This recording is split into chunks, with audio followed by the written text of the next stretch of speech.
جميع الأبوال والأوراث واجب. وثمان برد بشن بابي أما غسل جميع الأبوال والأوراث واجب. مسألة من هبو المني طاهر يا طاهرنية مني بني آدم وثمان طاهرة لما زب إمام الشافعي وإمام أحمد رضا رحمة الله بيت شيا طاهرة. بلام هندي مذهب كان وكو أبو حنيفة رحمة الله بيه على شيء على مني بيسا مني بيسا مالك يعني مالك عليه حر بيسا بحموش جوازك بيسا. بلام إمام أبو حنيفة على بيسا يسش أوان أبو حنيفة ومالك هرجوا متفقين لسروي بيسا. بلام اختلاف كان لكوية دايس باسيكين ما باسي بلقي إمام الشافعي يمكن رحمة الله عليه بيت أو جابين سلم. على والدليل طهارة المني أصل خلقة الإنسان أصل خلق الإنسان فلا يكون نجسا. عليه مني أصل خلقة بني آدم لمن يدرس كراوة شون أبيتو أصلكت أو قريك اللي يدرس كراوة بيت قريك قلاو بيت على شون نابيت بني آدم لقرى يدرس كراوة قريك قلاو بيت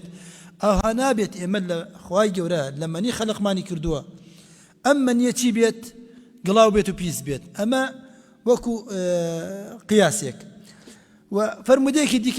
سئل النبي صلى الله عليه وسلم عن المني يصيب الثوب فقال إنما هو كالبصاق والمخاط إنما هو كالبصاق والمخاط يعني واتا مني بني آدم هروكو تفو بالغم وايا كتفو بالغم باك بو واتا أيش شيء باكر بلقى سيم عائشة رضاي خوي للسربيت باسي شيء كات باسي جياني بيغمري خواك صلى الله عليه وسلم روجه كان باسي أواكات كبيغمري خوا صلى الله عليه وسلم باشا الجماعي لقى خيزاني خويا كرت شي كدا عايش عليه أنا كنت أفرك المنية من ثوب النبي صلى الله عليه وسلم أفرك المنية من ثوب النبي صلى الله عليه وسلم فيصلي فيذهب ثم يذهب فيصلي فيه على من لمني كبر برشي بر يعني بري جلي بيغمري خواك صلى الله عليه وسلم كوش كبوا أواكم دسكم لي أدا ببيع أو هالموران وشيم لي كرت أي كرد بري وأروش بوم مزجوت بيي ببيع وشي لي بكات ببيع بيشوريت أما بلقيتشيا بلقي لسر أوي أما ني أجر قلاب بوايا نجس بوايا أبويا باك بيشوري أبران وانيا كما دام باك نيشوري شون بو قطريكي ميز عليه كامل أبي بيشوري أبويا بو قطريكي منيش بيتا باك بيشورة كما دام نيشورت بس فرقي كرت بس ليكي داوين لي داوا أما تشي بيتوا بلقي لسروي طهارتها أم جاء أي باشا مني باكا إنسان بو جنابه بو غسل جنابه اللي كات يعني بو شي غسل جنابك بو شي كمني بيت أخواروا بني آدم يعني أبي أخوي بشوريت بريان أما مسألة كي تعبدي بيوتريت هر مسألة وترى تعبدي يعني مجهول السبب والحكمة يعني شيء خواي جورا بيما نيوتوا والسبب كي بما رون نكرتوا وما على المسلم إلا الإسلام والتسليم إلا لسر المسلمان شيء تسليم بيت إلا أما حكمتك خواي جورا حكمتك تيدا أم حكمة نازاني طبعا بلا حكمتي نوعا ما دركوتوا سبب كي نوعا ما دركوتوا بلام أو سردمك بيغمري خواه صلى الله عليه وسلم باسي نكردوا وبوشيش باسي نكردوا لبر عقل بشرية تحملي أو شتي نكردوا تصوري أو شتي نكردوا تي نقيشتوا لم علميك أم سردمها لم سردمها زور بيزانا يعني طبعا شي علين بني آدم كاتي مني أرشينيت حمو جاني خاوة بيتو حمو دماركاني خاوة بيتو حمو خيوني سارد بيتو همو انزيمات وام بروتين وجاني اماني كايشا كان كارا كان بويني لشي بشر همو سارد بنو خاو بنو امجا عليك او بسري اكات شي بيت علي امدم ارنو بار اقرنو ايش كردن اقرنو كار كردن ام حوامض وانزيمات ويتر مضادات اماني كجاني انسانه همو دوبار كان ايشوا والا يا ما زانين أجر مني لجيجاك أو أنا حصر بيت بوهم جانب شوريت وانيا يعني واتايا كم تعبدية كوت من تعبدية يعني أما مسألة هي مجهول الحكمة وما على المسلم إلا تسليم بيت ودهمش بطب أمسر دم دركوتوا طب أمسر دم كدركوتوا كأم خوشورنا فائديكي وسودكي جرينجي تشاكي بوهيا وأوجاش بيغمري خاصة فرميتي أجر كسيك ويستي يعني دوباره جماعي بكاته بعد دزنيج بقريته أما فوائدك طبي زوري هي لبابي خواتي بلام هو إيمان السرمانة إيمان من هبيك أما أمشتشيا إلا حكمتك وتشاك أبو بني آدم ويخوي قال فرج بسلمان كردوه مالك رحمة الله عليه نجس مطلقا لأنه يخرج من مخرج البول بالقياس على البول مالك على شيء على منيو وبرجيني قائم للرؤية وبيد ميز لهمان شو درتشن إذن هي جوازي لبيننا نية هدو كان قلاون شافعي رحمة الله عليه أمته بقياس أما بقياس أم استنتاجات كرت واتا يعني ببلغنا وقياس خودي قياس خوي بلغيه بلان بلغيه كيا بلغيه متأخرة عن النص إما يكم بلغتشيا نصا دواي إجماعا دواي قياسا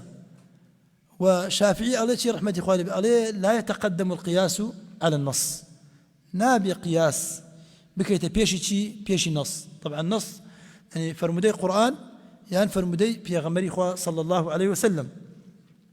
شافعي على من بلغي صريح بيا كتشيا كمني طاهرة نجسنية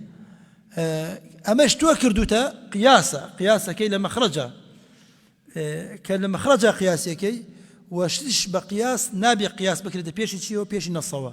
واتا قول شافعي ليرتشي بسنترا أبو حنيفة رحمة الله عليه نجسة بلام تشيا عليه أجر تربو جاي مني بشوردن باكا بيتوا أجر وشك بو بفرق ودلك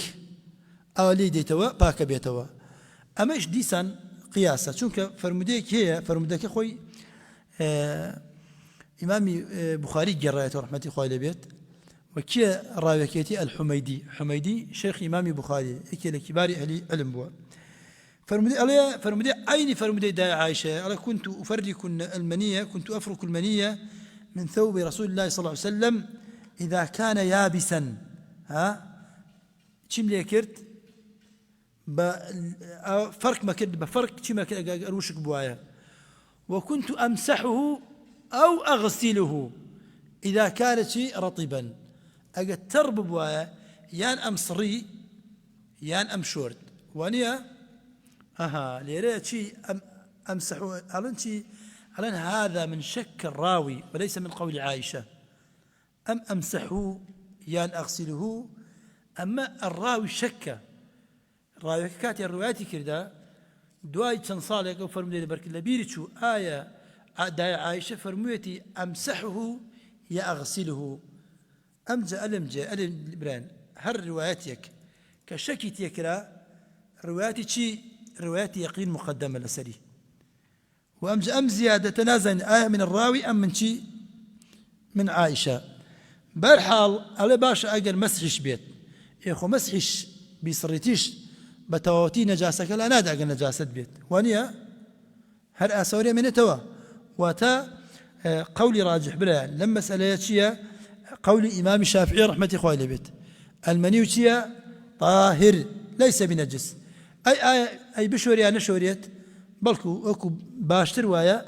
جيجاكيش وانا كي بشوريت چونك أو بونا لجاني إنسان من تبوني مني بوني كي توزع سادي بيوتا أو بونا نمنيت هر وكو شون إنسان دروستا أجر بلغمي كوتبان جلكي دروستا بشوريتو وقلاوشنيا بعمان شيوا أما كيفيته طبعا إلا المنية من آدمين أو حيوان وتا لاي مذهب إمام الشافعي مني حيوان يشتيا بهمان شيوا باكا أجر أو حيوانة خوي باك بيت بران خودي حيوانة خوي باك بيت أو كاتا منيشي باكا أنا غير كلب وخنزير وما تولد منهما أو من أحدهما مع حيوان طاهر باس ماكر وثمان عليه غير مني دولار الصق بيت يان براز بيت يان صق تزاوج لبين صق براز أبو بيت أو حيوانة يعني حيوان يقدرس بو بيت لتزاوجي بين لزواجي نكاحي يعني جماعي بين شي دولار الصق وبراز جلك دي كد بيت أيش من يكيشيا قلاوة يان دولار أو جماع الصق لقل أجلك ديكيا و دي أو أجليتر باكش بو بيت بلام هر طرفيكي دولار أو الصق بو يان براز بو أو من يكيشي تيا من يكيشي قلاوة أمجد الله خرج بمائع يعني عليه ليرى وكل مائع خرج من السبيل نجس إلا المني الله خرج بمائع كل متصلب لا تحيله المعدة على هرشتيك أجر معدة هضمي نكات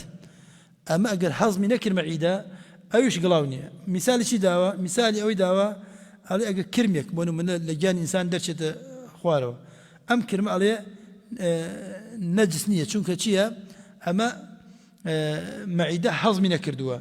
يعني كسيك جاروا من ذلك قول شو شيء قوت ده وانيا يعني ميرو قوت ده أما الصلبة يعني بردي قوت ده أم بردك كدرجيت أما بيونات ناوتري النجس أي شيء بيوتري باشا يعني أما بيونات النجس بيوتري متنجس نجس أو يكل خدي خويا بيس بوبيت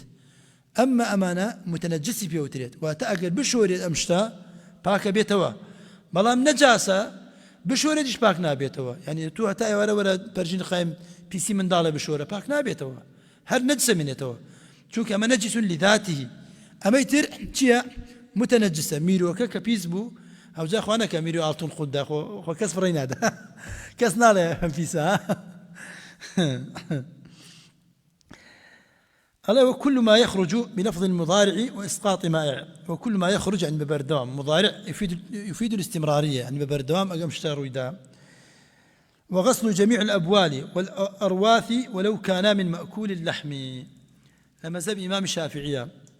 هرشي بيسي آجل هيا هرشي بيسي آجل هيا چيا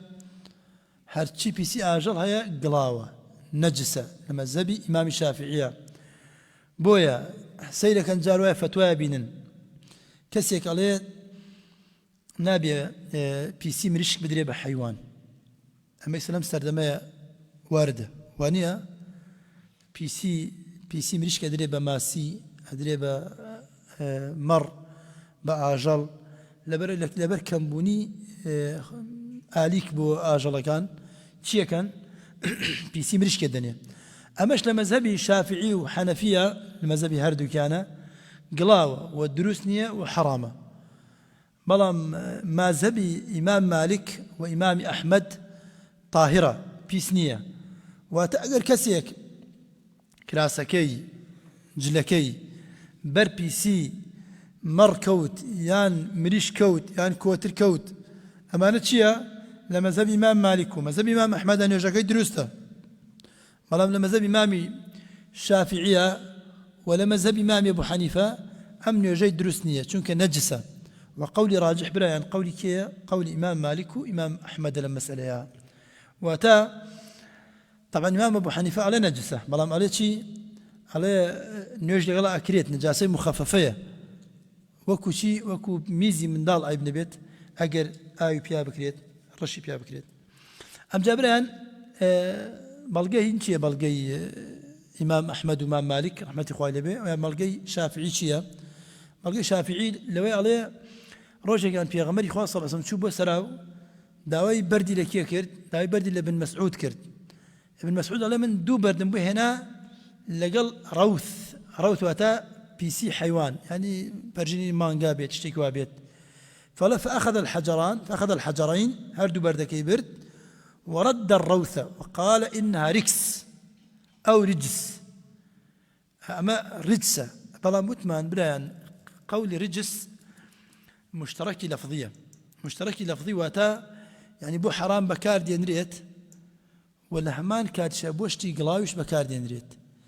على مقصد إمام مالك على اللي مقصدي أوي أما نك يعني هنا نك أوي قلاوة بلكو حرام بني آدم شبكات تاراتي في بكات وألم وشافعي مذهب كان وحنفي مذهب كان وين ورقرت كما قلاوة مالك أبو حنيفة عفوا إمام أحمد وتيان قلاونية بلان بلكو حرامة إنسان شبكات بو تارات بكاري بينيت كحرام جو بكاري بينيت مرزنيها مو حرامية قلاو بيت دعاء تفصيلات دي كده إن شاء الله باسكن. وكيفية غسل النجاسة إن كانت مشاهدة بالعين وهي المسماة بالنجاسة العينية. يعني أجر نجاسة دو جور نجاسة ما هي نجاستي عيني يعني وحكمي يعني حقيقي وحكمي. وانيا نجاستي حقيقي وكو برجين قائم لروي بيت وكو ميز بيت يتربيسي بني آدم بيت أما تشي بيوتريت نجاستي حقيقي.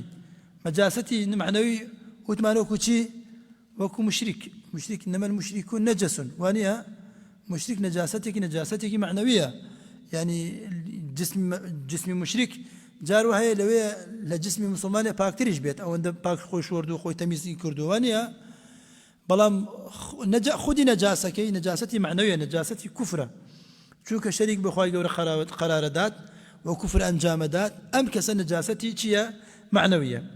اگر نجاستي معنوي بو نجاستي يعني نقبس كفر بران نجاستي يعني لشقراني أخو نجاستي حكمية بران نجاستي حقيقية. بني آدم مني لدي تخوار مني باكا وانيا يتكوي يقلابو چي شوني يقلابو وانيا شوني يقلاو نبوه من نجاستي حكمية. واتا لباكر نويا جوازي نيوان نجاستي حقيقي ونجاستي حكمي چيا نجاستي حقيقي أبي كم جار آسواري أو بيسي نمينت باك بكريتوا آسواري نمينت نبوني نرنجي نتامي آسواري نمينتوا بلام أما تشي كريت أما أبي أجر دجارج ببيت بأو أجر دجارج ببيت أبي باك بكريتوا بلام نجاستي حكمي أجر يكجارج بيت كافية. يعني بونو منكس يكتوشي جنابها توا أما بيوتري نجاسة حكمية يكجار آيوكي تواو بخد بكا بسر خويا أم كسا باك بوتوا وانيا أما نجاستي چي بيوتريت نجاستي حكمي واتا نجاستي حكمي بيكجار بس أو كفايتي بلام نجاستي حقيقي أبي كامل باكي كاتوا. أمجا فرمي إلا بول الصبي الذي لم يأكل الطعام فإنه يطهر برش الماء عليه دون بول الجارية. الجارية شي جارية كتشا بو بيوتري جارية يعني بوشي يعني جارية بوشي بيوتري جارية بو بيوتري جارية من الجري ريكردن عادتي كتش حروك زيادة أروات أو نديت أروات وديت بدور دايكو باوكي ديت أروات من الجري من الحركة نوع جارية لبنوي أو نزول حركة أكا بدور دايكو باوكي وديت أروات بخلاف كور ساكي كور جاروي من دار بيت تملا وك حركة كتشينية. أمجا من بياو جارية أمجا حكمك شي حكمك عليه إلا بول الصبي الذي لم يأكل الطعام أجر من دالك كربو تمني خوار دو صالبو كم مرجي خوار دو صال بيت وخواردني نخوارد بيت يعني خواردني غير الشير بس شيري خوارد بيت أم من دالا أجر بس شيري خوارد بيتو وتمني خوار دو صال بيت أما مرجنية شوردن كامل بشوري بس أو برجاني أكريت بس أو طهارتي أم جور نجاسة أما نجاسة مخففة بيوتريت نجاسة مخففة بأو برجين شي بيت باكا بيتوا أمجا أما يعني ببيشواني شي ببيشواني كتشا بيت شي بيت كتش أبي بحكمي أجر بشوكش بيه من دالش بيه جورش بيت أين حكمي هي حكمك شيء أبي حالي كسي جورة بشوريته باكو بكري أميزي بلام كر وانيا أمش يعني كان بلقيك لسرة في غمر خاص صلى الله عليه وسلم فرميتي يغسل من بول الجارية ويرش من بول الغلام ما لم يطعم. يغسل من بول الجارية وتأجر كشك برجين قائم لروبي ميزي كلبان كسيكا يعني ميزي كده شوينيكا أو شوين أبي بشوريت بلام كرتي بيت ينضح بالماء أو يرش بالماء. وفرمديك ديكا عن أم قيس بنت محصن أنها أتت بابن لها صغير لم يأكل الطعام إلى النبي صلى الله عليه وسلم. أم محصنة من دالك يا بولايك بولاي بيغمري خواه صلى الله عليه وسلم نايب باوش بيغمري خواه صلى الله عليه وسلم. أم من دالا شيكرت ميزي كرب باني جاني في غمري صلى الله عليه وسلم. قال فبال في ثوبه فدعا بماء فنضحه ولم يغسله في غمري صلى الله عليه وسلم نار دي شكر وتتوزي عام بينن آيان هنا أو برجاني كرت وجيغاكي نشوري ورن بريان دوبارا قرينو سيدي أدبي في غمري خواب كان صلى الله عليه وسلم سيدي الروشتي كان سيدي أخلاقي كان كابراكي عربي ديت نامز قوتك يا ميزكات لاقيناكت كابراكي عربي ديت حرمتي مزقوتك تيكدات لبرو الجاهل ونزانا الله بي لي قرن لي تيك مدن وزعي تيك مدن مثلا شن اسلوبي تشاك ولا الصحابه شن روشتي برز ولا خلقه امام موبايلك كابرا جاروا لي اداتك نهارك لسري نامز قوتك جاروا كسيك ديت حكمك شرعي نازانيت نامز قوتك باش يوازن يرجكات يك لي راس بيت ولا برشا وعالمه كات هرالي حيابا تراب لي خويا كات عالم وداناو زاناو فيلسوف سريع بزان ادبي في غمري خواتهم صلى الله عليه وسلم او كابرايا كنيزاني في غمري خوات صلى الله عليه وسلم عذري بيدا واتا مسلمانان ابيك كسيك جهلي لبابك هبو ابي عذر بمقابله كان بدن عذري بي بدن ام جا دوباره ام افرتا من دالك هنا نايب باوش في غمري خوات صلى الله عليه وسلم ابينن ام من دالا في غمري خوات صلى الله عليه وسلم جان في غمري خوات صلى الله عليه وسلم بيسكرت بوشي في غمري خو هر دم چاوي تاریک بو هر دم چاوي توڕی پێوە دیار بوو هەر پێوە دیار بوو کە ئەمە بێزار بوون باسە هیچ خۆی تێک نەدا دیتۆزی ئاوم بۆ بێنن هەم یەکەم ئومەتەکەی فێر کرد چۆن مامەڵەت لەگەڵ ئەم جۆرە شتانە بکەن هەم ئومەتەکەی فێر ڕەوش دەکات چۆن هەڵسوکەوت بکەن لەگەڵ خەڵکە چۆن تەعاملۆی خەڵکا بکەن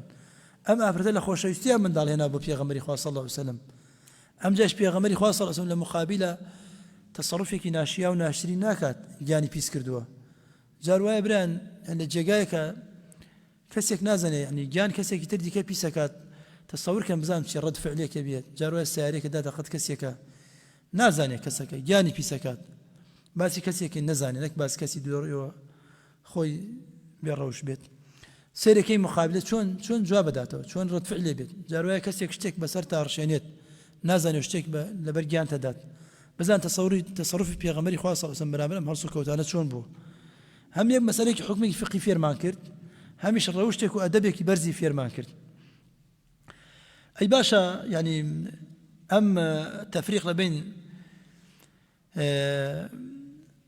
نيواني ميز لبين كتشو كرة طبعا إمامي يعني أم جوازية لبين هيا لما زبي إمام الشافعي وإمام أحمد جوازي لبين ميزي فرجين قام لرؤية بيت كتشو كرة هيا كتمني الخوار دو صالبو ونانا النخوار دبو بلام أبو حنيفة ومالك ألان هيش جوازي يكنيه أي أنفر مدة شي لكن أنفر مدة في غمر إخوة صلى الله عليه وسلم أنفر مدة نبيني يعني أبو حنيفة إمام مالك أنفر مدة نبيني نان بيني أي نان بيني أي بنيان بوشي إيشان بينا كرد بوشي عيني حكمي عن دابي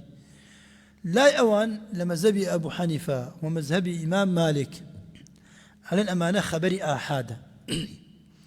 جوازي لبين خبري آحاد وتواترات شيا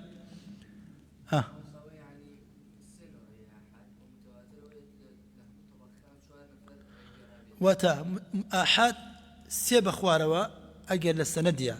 سيكس رواياتي كردبيت سندي فرمودكا يعني أو كسيكي عليه حدثني النبي صلى الله عليه وسلم يا عليه حدثني الصحابي أجل الأخوار سيكس بأخوار وبون أم سند بيوتي آحاد واتا كم كس روايتي كردوا خالتي كم روايتي كردوا متواتر يتد للسروسية صط بيت بنجابي هرشان بيت المهم سروسية بيت أما بيوتي متواتر لمذهب أبو حنيفة ومذهب مالك على قياس سباس ما كلمة ومن ترتيب أدلة شونا الكتاب السنة الإجماع القياس كتاب السنة بيوتري النص وانيا لمذهب مالك على أجل نص كم متواتر بو مذهب مالك وأبو حنيفة نص كم متواتر بو أو أكلة بيش قياس بلام أجل نص كأحاد بو تاك بو سيب أخواره بو على أما قياس أكلة بيش قياس شيء أكلت قياس أكلة بيش أو نصا أم فرموداني أم نصاني كباسي جوازي لنيوان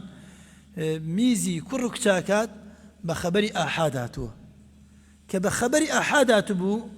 قوة أوينية بكوتا بيش قياس واتا قياسا كده چي بيشي چي بيشي خبري آحاد لا أمان بلان براين يعني أم قولة خودي خوي بيوسي ببلغية يعني بلغية لسر أولنية خبري آحاد بكرة باشي قياس بلكو خبري آحاد مقدمة ما دام صريح بيت مقدمة لسر إجماعش براين يعني أجر فرموديك تنانا إمام عمر جرايته إنما الأعمال بالنيات وانيا أم فرمودة تنها إمام عمر جرايته أما شون أكريت قياس بكيت بيش فرموديك إمام عمر جرايته قياس إيش كي كردوتي عالمك مجتهد 200 صال دواء إمام عمر أما إذن برايان القياس لا يقدم على خبر الآحاد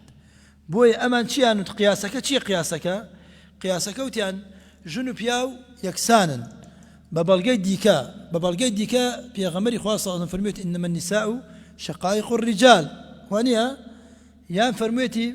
آياتك هي فاستجاب لهم ربهم أني لا أضيع عمل عامل منكم من ذكر أو أنثى إما خواي قولا والله يعني دايوا بإيمان داران كتشانو كوريان نيرو ميان واتا هيج كردويك يان بفيرونادين يان فرميتي والمؤمنون والمؤمنات وانيا امان بم قياس يان كرد لنيوان ام حكم شرعيه وتيان واتا كتشو كرش جوازيان تيدانيا اهل السنه بعامه وتمان كمذهب كيشا مذهب الشافعي وامام احمد علين ما دام نصك صريحه بلقك صريحه مقدمه لسر ام قياسي وكرتان وأم قوليش صحيح تلبران يكم بلقي صحيحان بيها دوم خبري آحاد مقدم على القياس لما زب إمام الشافعية أما بزانا خبر الآحاد مقدم على القياس مذهب إمام الشافعي وإمام أحمد وتا جوازي لبين أمدو كسيا أمدو اشتانيا أم جرى ولا يعفى عن شيء من النجاسات إلا يسير الدم تاق عيسى كاتمان شني ما سير كاتمان بوكا حودقة ماوا والله بلا حودقة يعني اشتكي واي بيناكلت چونك او مهل لبرد اسمان الزياترة هولدين لدو دقيا اشتتر باس بكين دوايا چي نباسي تكملي باسكا لا بران باسي ترمان هي اگر آيوك ميشو لك وتنايو يعني ميش كوتناو آيوك هو أم آوا آية نجسة يا باكا أم آوا باكا بلام إذا استكثر يعني أقل زور بو أقل ميشاك زور بو أو كاتت شيء كنيمة يعني بلقل سروت شيء كم يشبكتنا آوا باكا إيه بارك الله إذا وقع الذباب في طعام أحدكم فليغمسه بالك تشيدي دا بالك ميشكا فإن في إحدى جناحي شفاء وفي الأخرى داء وانيا بالك شفايا وبالك تشيا بالك نخوشيا وتأجر ميش قلاو بوايا في غمري خاصة نأي زياتر بكنا آوكو بالكو إلا آوكا دريكا بلام زانايو تيانا تشي تيان جاروايا آوكا أو اندميشي تياكي وميشي توبي تياكي ويبرجين قائم للرؤيو بيت بونكي أجوريه رنكي أجوريه تامكي أجوريه على أو كاتم آوة درسنية شياونية نبو طهارة نبو خواردن أما جانبي كان أي برشيني خانورتنا الدوم باليكا قنشكيكا زيتكيكا درجة للجانب بني آدم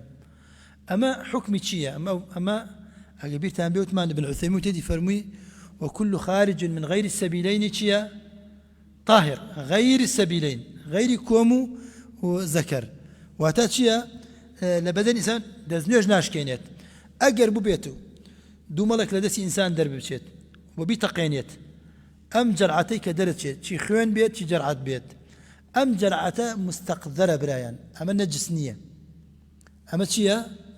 مستقذرة يعني بيزلك راوة قلاونية أما ابن عمر رضاي خويل السربية ابن عمر رضاي خويل السربية عليه كان ابن عمر عصر بثرة على وجهه وذلك بين إصبعيه بما خرج منها وصلى ولم يعد. ابن عمر رضي الله عنه السربية قنچكيكي لدم چاو خوي تقان بهردو دسي واتا هردو پنجكاني بريكوت وانيا وأم آسوارش كدرچو أم خيونو جلعتش كدرچو كاتسر دمو چاي وانيا عليه ثم خرج إلى الصلاة ولم يعد والروي نيوشي كرد ونيوشكي دوباره نكردوا واتا أما بلغي للاي صحابة أم جورشتانا چی بونا پاک بونا دەستنوێژیان بەتاڵ نەکردووە گڵاو نەبوونا بەڵێ بێز لێ کراو بووە بەشتە بەنی ئادەم بێزی لێ کردووە بەڵام ئەمە وتمان مەرجنی هەموو شتێک بێزی لێ بکرێت کە نەجس بێت برایان ئینشەڵڵا خوای گەورە تەمەن باقی بدات ئەچینە سەر باسی چی ئەدەم یعنی نەجاس ئایا خوێن پاکە یان نەجسە ئینشەڵڵا بۆ دەرسی داهاتوو بە تاوکەری باسیەکەین أقول ما سمعتم وبارك الله لي لكم أجمعين وآخر دعوانا الحمد لله رب العالمين.